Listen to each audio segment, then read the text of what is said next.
We've all experienced those exasperating moments sitting in traffic, especially when we haven't given ourselves enough time to get from here to there. I'm Gloria Cohn, and this is City Hall in Focus. With me today, talking about traffic issues in the city of San Carlos, is the Chief of Police, Greg Rothaus. Chief, what is the number one complaint that you hear? Well, that answer is pretty easy. It's speeding. People call us a lot, say that they have speeders through their neighborhoods. They're very concerned about their safety and the safety of their children. So clearly, the number one complaint is speeding. And then what do you do about it? Well, when people complain about speeding, the first thing we do is really try to objectively assess the problem. They're seeing what they perceive to be speeding, but we need to know whether or not that's actually occurring. So we have technology that we use and we place in the neighborhoods to actually see the speeds that are occurring on that street. So this technology counts cars, so we're able to assess volume, and then it tracks the speeds, and it's able to say how many vehicles are exceeding the speed limit, how many are under the speed limit, what the highest speeds are, lowest speeds are, when these speeding is actually occurring, and that sort of thing. So we do a really good, thorough, objective assessment of the speeds on the street. When you're talking about technology, is it those signs that flash the speed that you're actually traversing? Is that that technology you're talking about? No, actually our technology is called stealth. It's stealth radar. So what we don't want people to think when we're surveying is that we're surveying, because it'll affect their driving behavior. So it's basically a radar box that's concealable, and you wouldn't know it if you were going down the street that you're being surveyed. Okay, so you're letting out your deep, dark secrets That's right now. What do you do with that data? Well, we take that data back and we take a look at it to determine whether or not there is a speed problem on that street. And then if there is, to what degree is it a problem? How bad is it? So we basically take that's our assessment, and we decide whether or not we have a real problem there.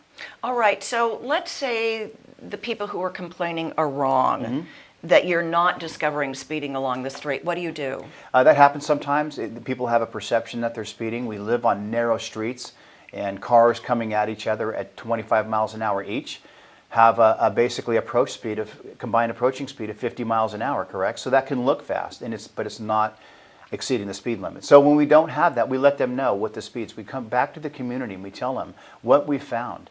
But that doesn't mean we won't be on their street and we won't enforce on their street, because the other issue is we deal with actual safety and keeping people safe, but our job is to help make people feel safe.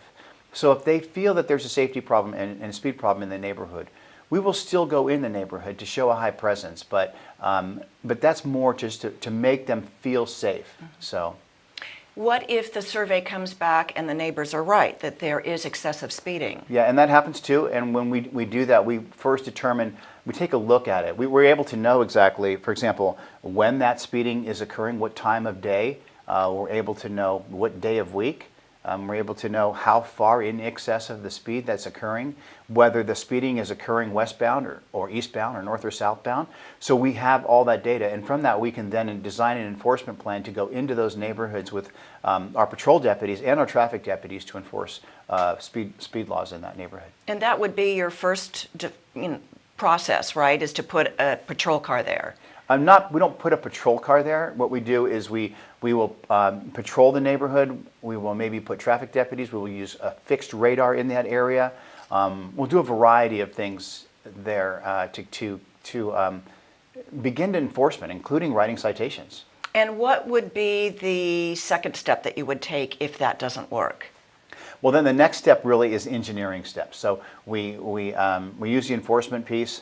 And then if that doesn't work, we use engineering piece, and we have a very good relationship with Public Works, and we talk about doing maybe some design issues, choking down the street, making the lanes a little smaller, using bulb outs and those kinds of things. I'm not sure I know what bulb outs are. They're just little curbs that kind of come out in the street to make it a little bit more narrow and to slow vehicles down.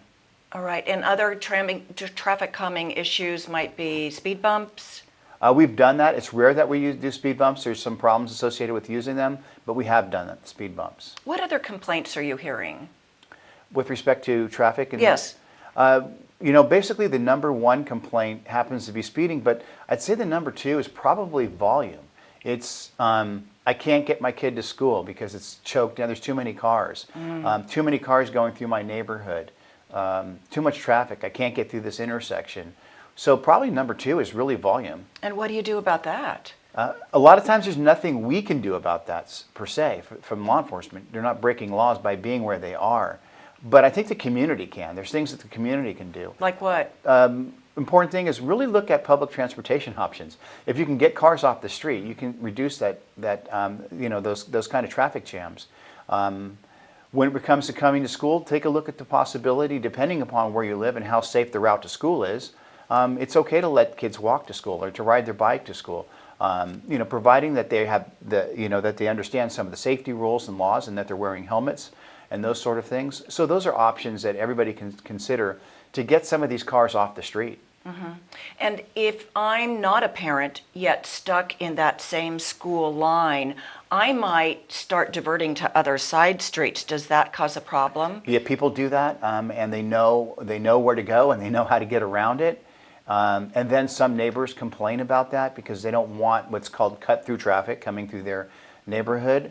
But people have the right to do it. Mm-hmm, I mean, there's no law against it. If people want to do that, they can. So a lot of streets are a little bit of victims of that, and they come to us to have it stop, but it's very hard to make that stop.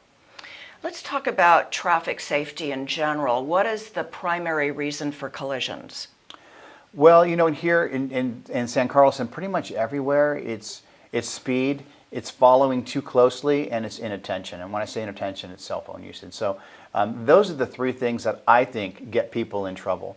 Other things are unsafe backing, but those typically don't cause injury. They typically just cause damage. But the ones that are driving injury, collisions, are speeding, following too closely, and use of cell phones. And so we enforce vigorously those 3 violations because we know that if we can stop those 3, we can stop a lot of the accidents. What is the cost of a ticket when you stop someone for talking on their cell phone? I don't really know. There's a first offense and second offense and third offense, and I think it's stepped. When I travel on Laurel Street, you've got to be very attentive. Yeah. Because people are crossing the streets and right-hand turns and left-hand turns, and there's a lot of traffic on that area. Any suggestions? Yeah, I think the best thing people can do on Laurel Street or streets like that, number 1 is to slow down. Mm-hmm. The speed limit there is 25, but sometimes I think that's too fast, depending upon what's going on. And then the other thing is to people stay off their cell phone. Because they'll get a ticket if they get caught on their cell phone, number 1. And when a street like that is so hustle bustle and so busy, things take place almost instantaneously, and your ability to react has to be instantaneous. To somebody stepping out on the street, somebody opening their car door, all of a sudden that happens. And so slow down and pay very close attention is probably the best advice. And pedestrians have a responsibility as well, right? Pedestrians do. They can't step out in front of moving cars. They have a responsibility. When walking, even to stay off their cell phones too, if they're crossing the street. I think, I don't know if you've seen it, where you're driving the car and you see somebody walking across the street on their cell phone, and they don't even know, they're not even watching traffic. So even staying off the cell phone is important sometimes for pedestrians, especially when they're crossing a street.